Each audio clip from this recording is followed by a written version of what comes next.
দৈত্যাকার এক বাঁধ, যার নির্মাণে ব্যয় হবে বাংলাদেশি টাকায় 20,02,740 কোটি টাকা।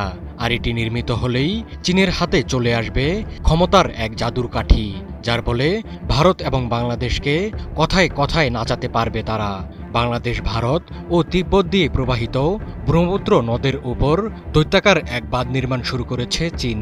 আর এটি হবে বিশ্বের সবচেয়ে বড় বাঁধ। এই বাঁধ নির্মাণ শেষ হলে ব্রহ্মপুত্রের পানির নিয়ন্ত্রণ চলে যাবে শি জিনপিংয়ের হাতে। এই বাঁধ নির্মাণে বাংলাদেশ এবং ভারতের আপত্তিকেও পরোয়া করছে না চীন। এই বাঁধের প্রতিক্রিয়া এতটাই শক্তিশালী হবে যে শি জিনপিং চাইলে ভারত বাংলাদেশকে খরায় পোড়াতে পারবেন, আবার বন্যায়ও ভাসাতে পারবেন।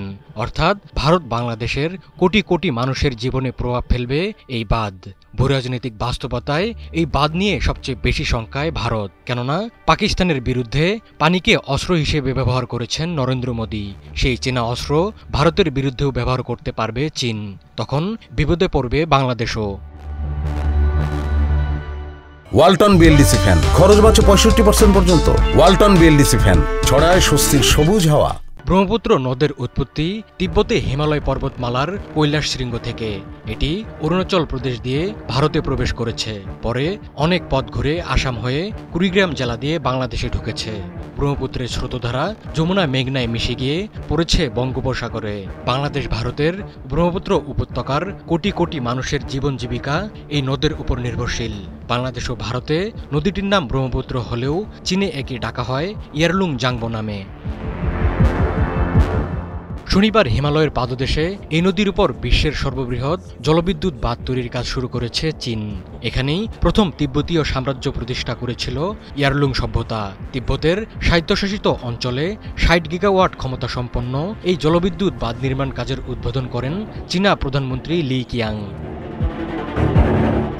2020 সালের নভেম্বরে ব্রহ্মপুত্র নদীতে এই বাঁধ নির্মাণের পরিকল্পনার কথা জানায় চীন। চীন জানিয়েছে 2060 সালের মধ্যে কার্বন নিঃসরণ শূন্যের কোটায় নামিয়ে আনার লক্ষ্যে তারা এই জলবিদ্যুৎ প্রকল্প নির্মাণ করছে। যদিও পরিবেশবাদী এবং তিব্বতের মানবাধিকার সংগঠনগুলো নদীর উৎসমুখে এই বাঁধ নির্মাণ পরিকল্পনার সমালোচনা করে আসছে। চলতি বছরের শুরুতে চীনের এই প্রকল্প নিয়ে নিজেদের উদ্বেগের কথা জানায় ঢাকা ও নয়াদিল্লি।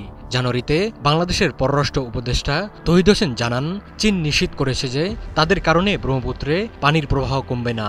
ফেব্রুয়ারিতে ভারত জানায় ব্রহ্মপুত্রের ভাটির দেশগুলোর স্বার্থ যেন ক্ষতিগ্রস্ত না হয় তা চীনকে নিশ্চিত করতে বলা হয়েছে।